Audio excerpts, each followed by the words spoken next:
नमस्कार। चलिए एक बार फिर हिंदी की कक्षा में आपका स्वागत है। आज हमारा विषय है क्रिया। क्रिया किसे कहते हैं? आइए इस परिभाषा के द्वारा पहले इसे समझने की कोशिश करते हैं। क्रिया का सामान्य अर्थ होता है करना, अर्थात जिस शब्द से करने या होने का बोध हो। बोध का अर्थ होता है पता लगना। हमें वाक्य में क्या हो रहा है ये जिस भी शब्द से पता लगता है वह शब्द क्रिया कहलाता है। जैसे खेलना, पढ़ना, दौड़ना, सोना, जागना, हंसना और भी। अर्थात मनुष्य जितने भी कार्य करता है, जितने भी क्रियाकलाप करता है, उसमें से कुछ क्रियाकलाप ऐसे हैं जिन्हें आप देख सकते हैं, परंतु कुछ क्रियाकलाप ऐसे हैं जो पूरे समय घटित होते रहते हैं परंतु हम उन्हें महसूस नहीं करते। जैसे पृथ्वी की घूर्णन गति, पृथ्वी का घूमना आपको महसूस नहीं होता, पर पृथ्वी अपनी गति पर घूम रही है, ठीक है, अपनी दूरी पर वह घूम रही है। ऐसे ही हमारा सांस लेना हमें महसूस नहीं होता, परंतु हम क्या करते हैं, पूरे समय हम सांस लेते रहते हैं। तो ऐसी क्रियाएं जो क्या है, अदृश्य हैं परंतु होती रहती हैं, वह भी क्या है, क्रिया के ही रूप है। अब हम आज जानते हैं कर्म के आधार पर क्रिया के कितने भेद होते हैं। बच्चों, कर्म क्या होता है पहले ये जानने की कोशिश कीजिए।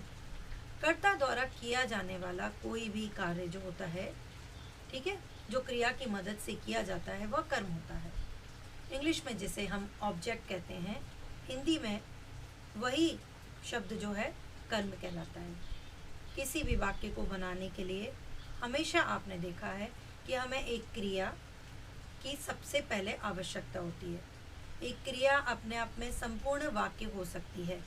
वाक्य को और अधिक बढ़ाने के लिए हम उसमें कर्ता, कर्म और दूसरे शब्दों का प्रयोग करते हैं।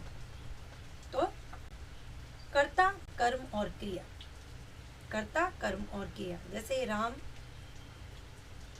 खाना खाता है, तो राम इसमें कर्ता है, खाता है उसके द्वारा किया जाने वाली क्रिया, और वो क्या कर रहा है, वो कर्म है खाना।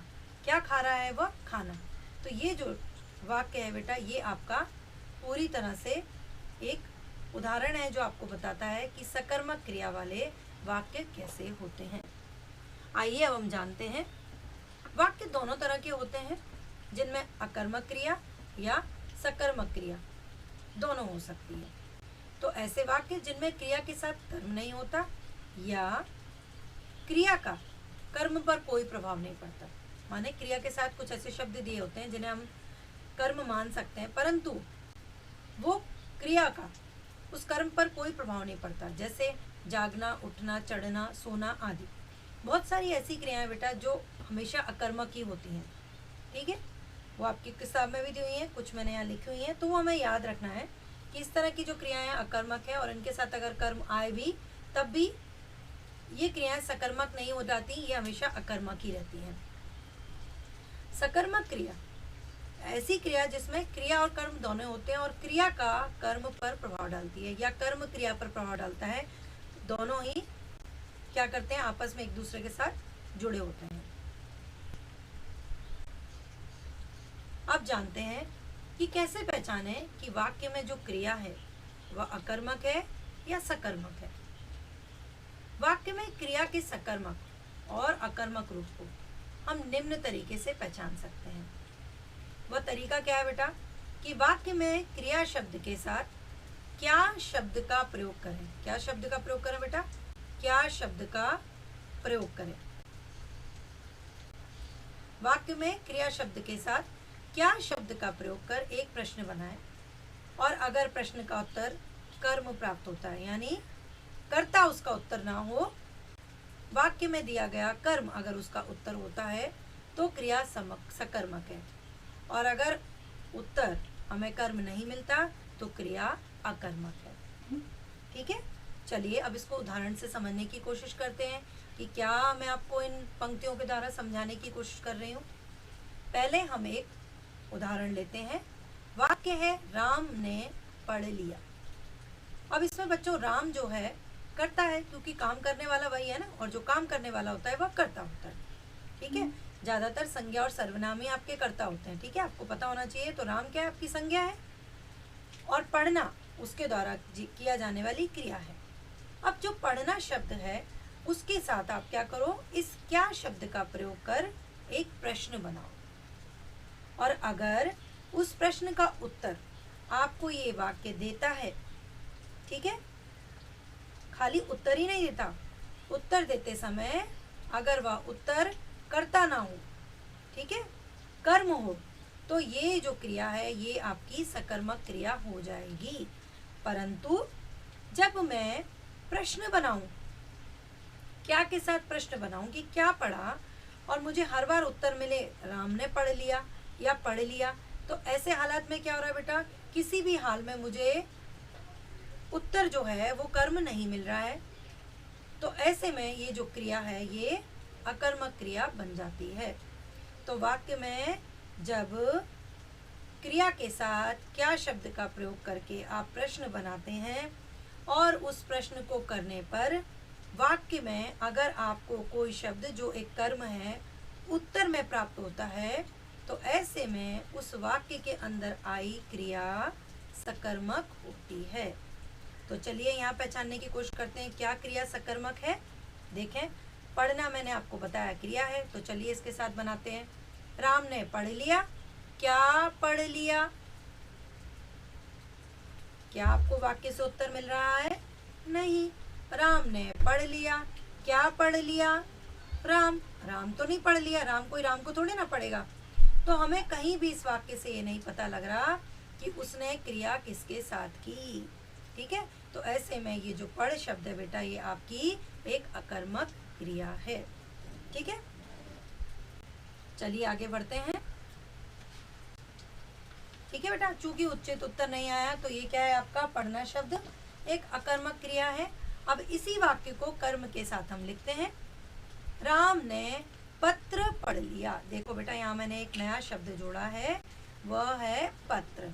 राम ने पत्र पढ़ लिया, राम ने पत्र पढ़ लिया। अब यहाँ पर राम हमारा कर्ता है, ठीक है, पढ़ना उसके द्वारा किया जाने वाली क्रिया, और पत्र जो शब्द है वह कर्म है। पत्र जो शब्द है वह बेटा क्या है, कर्म है। और अब हम फिर से प्रश्न बना के देखते हैं, ठीक है, और देखिए फिर क्या नतीजा लिखता है। प्रश्न फिर से क्रिया के साथ क्या लगाकर बनाने पर क्या बना, क्या पढ़ा, क्या पढ़ा, उत्तर मिल रहा है ना, पत्र। क्या पढ़ा, पत्र, क्या पढ़ा, पत्र। तो यहाँ जब हम क्रिया के साथ क्या शब्द का प्रयोग करके प्रश्न बनाते हैं और उसका उत्तर हमें वाक्य के अंदर मिलता है, ठीक है, क्योंकि वाक्य में कर्म दिया हुआ है, तो उस अवस्था में यह जो हमारी क्रिया है पढ़ना अब एक सकर्मक क्रिया बन जाती है, ठीक है बच्चों। तो यह एक छोटा सा प्रयोग है जिसके द्वारा आप बड़ी आसानी से जान सकते हैं कि वाक्य में आई क्रिया सकर्मक है या अकर्मक है। उसके लिए आपको क्रिया के साथ क्या शब्द का प्रयोग कर उस क्रिया को एक प्रश्न के रूप में पढ़ना है। जैसे क्या पढ़ लिया, अगर उत्तर मिलता है जो कि एक कर्म होगा तो आपकी क्रिया सकर्मक होगी।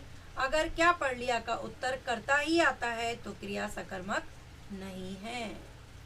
ध्यान रखिए, क्रिया का उत्तर जो है वह आपको कर्ता के अलावा कोई और शब्द जो होगा वही मिलना चाहिए, और वो क्रिया के साथ जुड़ा हुआ हो।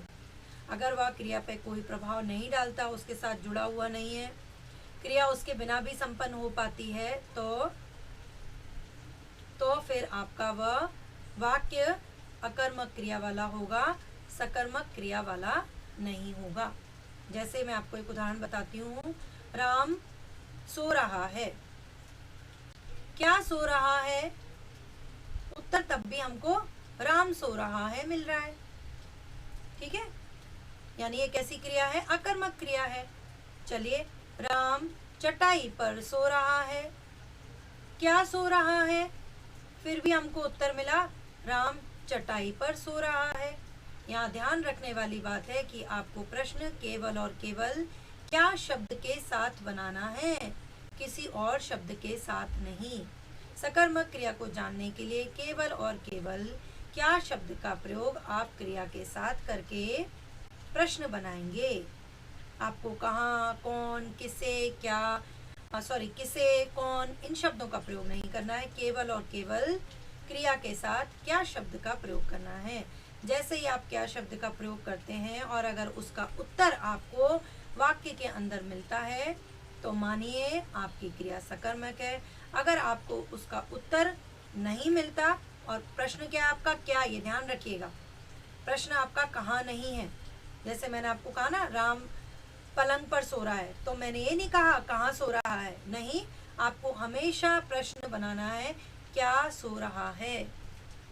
तो क्या सो रहा है का उत्तर राम सो रहा है नहीं हो सकता, राम पलंग पर सो रहा है नहीं हो सकता। तो इस स्थिति में हमें पता लगता है कि सोना एक ऐसी क्रिया है जो अकर्मक है। ठीक है, सोने का पलंग पर, चटाई पर कोई प्रभाव नहीं पड़ रहा है। राम हर हाल में क्या कर रहा है, सो रहा है, क्योंकि सोना क्या है, अकर्मक क्रिया है। तो एक छोटे से प्रयोग के द्वारा, और वह प्रयोग क्या है बेटा, अपनी क्रिया के साथ क्या शब्द लगाकर आप प्रश्न बनाइए, और अगर उस प्रश्न का उत्तर आपको वाक्य के अंदर कर्ता के अलावा कोई और शब्द मिलता है जो कि हर हाल में कर्म ही होगा, तो आपकी क्रिया सकर्मक है, और अगर उत्तर प्राप्त नहीं होता तो आपकी क्रिया अकर्मक है। आशा करती हूँ आपको समझ आया होगा। चलिए कुछ और उदाहरण के साथ समझते हैं। तो मैं आपको फिर से बता रही हूँ, हमारा क्या सार है कि क्या शब्द को क्रिया के साथ प्रयोग कर आसानी से वाक्य में प्रयुक्त क्रिया के सकर्मक अथवा अकर्मक रूप को पहचाना जा सकता है। तो पूरे इस पाठ का केवल एक सारांश है कि क्रिया सकर्मक है या अकर्मक है, उसको पहचानने के लिए आपको केवल एक छोटा प्रयोग करना है, और वो क्या है, क्या शब्द का क्रिया के साथ प्रयोग करना है। अगर उत्तर मिलता है तो सकर्मक, और अगर उत्तर नहीं मिलता तो क्रिया अकर्मक है। ध्यान रखिए, केवल और केवल क्या शब्द का ही प्रयोग करें। चलिए कुछ और उदाहरण आपको समझाने के लिए मैंने यहाँ लिखे हुए हैं। गीता पूजा करती है, क्या करती है, क्योंकि करना जो है आपकी क्रिया है, और मैंने बनाया प्रश्न क्या करती है। आपको वाक्य से उत्तर मिल रहा है या नहीं? जी बिल्कुल, हमें वाक्य से उत्तर मिल रहा है, और वो वाक्य में उत्तर क्या है, पूजा। तो ये करती क्या है आपकी, कैसी क्रिया है, सकर्मक। ये कैसी क्रिया है, सकर्मक। दूसरा देखें, राम खेल रहा है। अब यहाँ पर क्रिया क्या है, खेलना। राम खेल रहा है, क्रिया क्या है, क्या खेल रहा है। क्या आपको उत्तर प्राप्त हुआ, क्या खेल रहा है, राम खेल रहा है। तो राम तो करता हुआ, कर्म नहीं है, तो ऐसे में हमारी रहा है, खेल रहा है जो क्रिया है वह अकर्मक है। ठीक है, चलिए तीसरा उदाहरण देखिए। माँ खाना बना रही हैं, माँ खाना बना रही हैं। फिर से क्या शब्द का प्रयोग करके हम प्रश्न बनाएंगे, क्या बना रही हैं, क्या बना रही हैं, या माँ क्या बना रही हैं। क्या आपको उत्तर प्राप्त हो रहा है वाक्य से? हाँ जी, वाक्य में उत्तर दिया हुआ है खाना। तो यह भी क्या है, एक सकर्मक क्रिया वाला वाक्य है। चलिए चौथा उदाहरण, मेरे मित्र ने मुझे भरोसा दिया, मेरे मित्र ने मुझे भरोसा दिया। फिर से प्रश्न बनाते हैं, मेरे मित्र ने मुझे क्या दिया, या मुझे क्या दिया। क्या आपको उत्तर प्राप्त हो रहा है वाक्य से? हाँ जी, वाक्य का उत्तर है भरोसा। ठीक है, वाक्य में जो उत्तर शब्द है वह आपका भरोसा। तो यहाँ पर भी क्या है, क्रिया जो है वह सकर्मक है। आशा करती हूँ आपको समझ आ रहा होगा बच्चों। अंतिम उदाहरण देखते हैं, माँ पलंग पर बैठी हैं, माँ पलंग पर बैठी हैं। माँ कहाँ बैठी हैं? पलंग पर बैठी हैं। तो माँ पलंग पर बैठी हैं। क्या बैठी हैं? क्या बैठी हैं? माँ पलंग पर बैठी हैं। तो क्या हमको उत्तर प्राप्त हो रहा है? हमको उत्तर प्राप्त नहीं हो रहा, हमें उत्तर नहीं प्राप्त हो रहा है। तो ऐसे में जो बैठी हैं वो क्या होगी? आपकी अकर्मक क्रिया। ठीक है, बैठना क्या है? आपकी एक अकर्मक क्रिया है। क्या बैठी हैं पर माँ पलंग, ये उत्तर नहीं हो सकते। इसलिए यहाँ पर जो माँ पलंग पर बैठी हैं, बैठी जो आपकी क्रिया है वो कौन सी है बेटा? अकर्मक क्रिया है। तो आशा करते हैं आपको समझ आया होगा। हमेशा ध्यान रखिए किसी भी क्रिया के साथ क्या शब्द का प्रयोग कर आप आसानी से जान सकते हैं कि वाक्य जो है सकर्मक क्रिया वाला है या अकर्मक क्रिया वाला है। उसके अलावा जितनी भी अकर्मक क्रियाएं हैं आप उनको अध्ययन करिए, अच्छे से ध्यान रखिए। ज़्यादा नहीं है, थोड़ी सी हैं, तो वह भी आपको क्या करेगा? आसानी से अकर्मक और सकर्मक क्रिया को समझाने में आपकी सहायता करेगा। और अगर आपको नहीं समझ आता तो आपको क्या करना है? हमेशा क्या शब्द का प्रयोग करके आपको वाक्य बनाना है क्रिया के साथ, और आपको हमेशा उत्तर प्राप्त हो जाएगा कि क्रिया जो है वह सकर्मक है या अकर्मक है। ध्यान से पूरे वीडियो को देखें और समझें। आशा करती हूँ आपके जो संशय हैं सकर्मक और अकर्मक क्रिया को लेकर के इस वीडियो को ध्यान से देखने के बाद जरूर दूर होंगे।